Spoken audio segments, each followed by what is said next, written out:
Hello friends, સ્વાગત છે તમારું મારી ચેનલ રંજનની રસોઈમાં। તો આજે આપણે બનાવશું વરસાદની સિઝનમાં ખાવાની મજા પડે તેવા ડુંગળીના ક્રિસ્પી ટેસ્ટી એવા લચ્છા ભજીયા।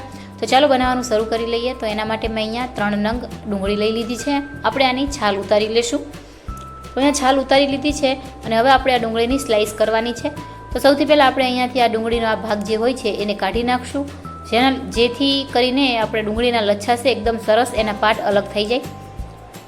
તો હવે આને એકદમ મીડિયમ સાઇઝની, નહીં વધારે જાડી કે નહીં પાતળી, એ રીતની આપણે આની સ્લાઈસ કરવાની છે। તો કરી લઈએ આપણે ડુંગળીની સ્લાઈસ।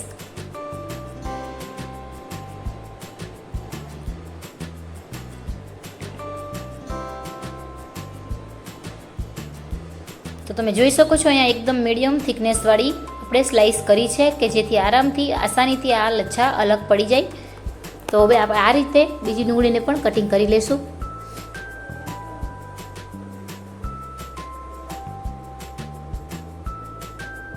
તો તમે જોઈ શકો છો અહીંયા બધી જ ડુંગળીને મેં અહીંયા કટિંગ કરી લીધી છે અને આ રીતે આપણે મસળશું જરાક, તો તરત એને જે પાર્ટ છે એ અલગ થઈ જશે અને સરસ એવા એના લચ્છા અલગ છૂટા પડી જશે। તો હવે આપણે આને એક વાસણમાં લઈ લેશું, જેમાં આપણે ભજીયાનું બેટર બનાવવાનું છે તેમાં લઈ લઈએ।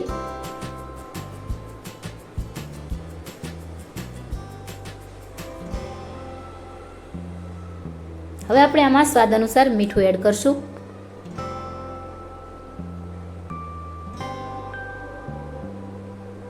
હવે આપણે એમાં અડધી ચમચી હળદર પાવડર એડ કરશું।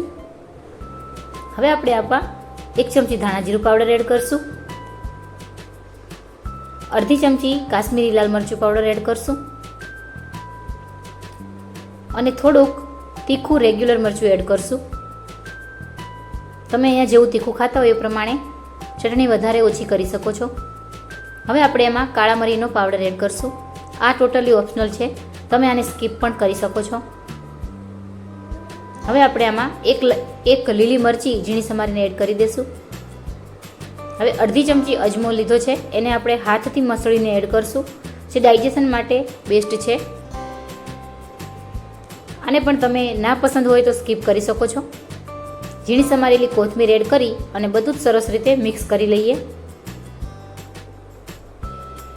તો આને સરસ રીતે આ રીતે મસળીને મિક્સ કરવાનું છે, જેથી કરીને ડુંગળીના જે કંઈ થોડા ઘણા પાર્ટ રહી ગયા હોય તે અલગ થઈ જાય અને મસાલો સરસ રીતે ડુંગળીમાં ચડી જાય।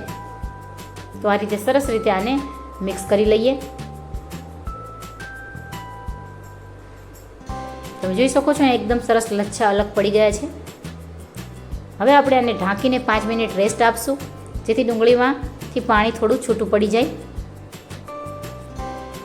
તો ઢાંકી દઈએ આને હવે અને રેસ્ટ આપી દઈએ 5 મિનિટ માટે। તો 5 મિનિટ થઈ ગઈ છે, ખોલી લઈએ અને ફરી એકવાર મિક્સ કરી લઈએ સરસ।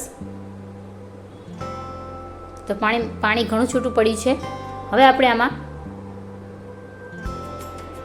ભજીયાને એકદમ ક્રિસ્પી બનાવવા માટે કોર્નફ્લોર એડ કરશું। 2 ચમચી જેવો કોર્નફ્લોર એડ કર્યો છે। તમે અહીંયા કોર્નફ્લોરની જગ્યાએ ચોખાનો લોટ પણ યુઝ કરી શકો છો। હવે અહીંયા ચણાનો લોટ લીધો છે, 3 ચમચી ચણાનો લોટ એડ કર્યો છે અત્યારે, જરૂર પડશે તો આપણે આગળ એડ કરશું। સરસ રીતે મિક્સ કરી લઈએ આને। તો તમે જોઈ શકો છો બને ત્યાં સુધી પાણીનો ઉપયોગ નહીં કરવાનો, ડુંગળીમાંથી જે પાણી છૂટું પડ્યું હોય એનાથી જ મિક્સ કરતું રહેવાનું છે। અને સરસ મિક્સ થઈ ગયા પછી લાગે કે ઓછું છે, પાણીની જરૂર પડે તો 1 થી 2 ચમચી એડ કરશું। તો 1 થી 2 ચમચી પાણી એડ કરી દઈએ અને સરસ એવું મિક્સ કરી લઈએ ફરી એકવાર।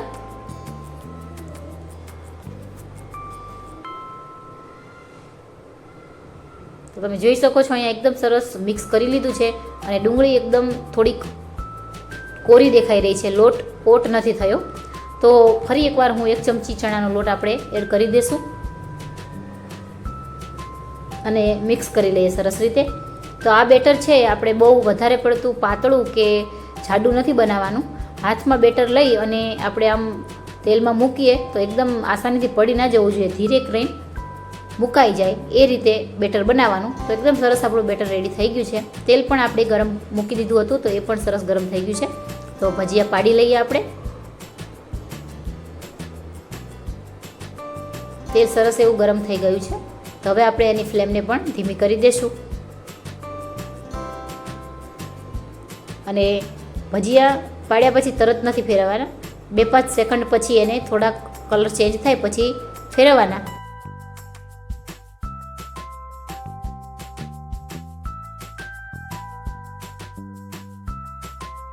ગોલ્ડન બ્રાઉન કલરના ભજીયા થાય ત્યાં સુધી આપણે એને તળવાના છે, એકદમ ક્રિસ્પી થાય ત્યાં સુધી. તમે જોઈ શકો છો કલર ચેન્જ થવા લાગ્યો છે આપણો.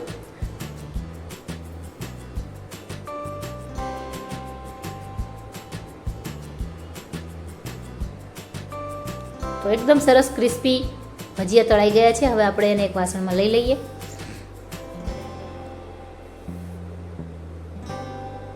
બીજા ભજીયાને પણ એ જ રીતે પાડી લઈશું.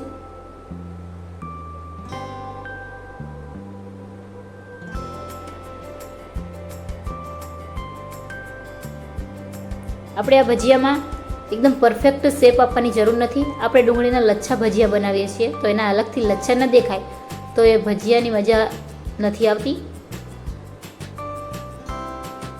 તો 2-5 સેકન્ડ પછી થોડો કલર ચેન્જ થાય પછી આપણે આને પલટાવી લઈશું.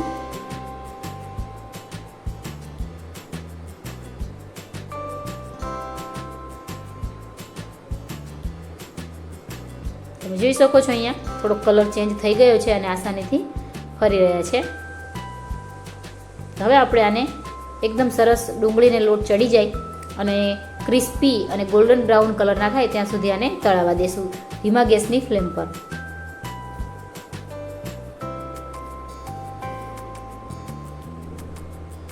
તો ફ્રેન્ડ્સ, આ ભજીયા ખાવામાં ખૂબ સ્વાદિષ્ટ લાગે છે અને ચોમાસાની સિઝનમાં ડુંગળીના ભજીયાની મજા જ કંઈક અલગ છે. તો ફ્રેન્ડ્સ, તમે પણ એકવાર ઘરે જરૂરથી આ ડુંગળીના ભજીયાને ટ્રાય કરજો. તો તમે જોઈ શકો છો એકદમ સરસ ગોલ્ડન બ્રાઉન કલર આવી ગયો છે. હવે આપણે મરચાંને પણ સાથે તળી લઈશું અને ભજીયાને આપણે સાઈડથી કાઢી લઈએ. એકદમ સરસ ક્રિસ્પી થઈ ગયા છે અને કલર પણ એકદમ સરસ ગોલ્ડન બ્રાઉન કલર આવી ગયો છે. તો કાઢી લઈએ આને વાસણમાં. તો એકદમ ક્રિસ્પી ડુંગળીના ભજીયા તૈયાર થઈ ગયા છે. તો હવે એને સર્વ કરી લેશું. તો ફ્રેન્ડ્સ, વિડીયો પસંદ આવ્યો હોય તો વિડીયોને લાઇક કરી દેજો, શેર કરી દેજો. ચેનલ પર નવા હોય તો ચેનલને સબસ્ક્રાઈબ કરી દેજો. બેલ આઇકન દબાવવાનું ભૂલતા નહીં, જેથી આપણી અવનવી રેસીપી તમારા સુધી પહોંચતી રહે.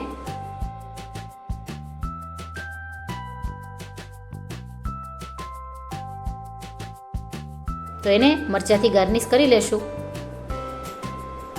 તો તૈયાર છે આપણા ડુંગળીના ક્રિસ્પી લચ્છા ભજીયા.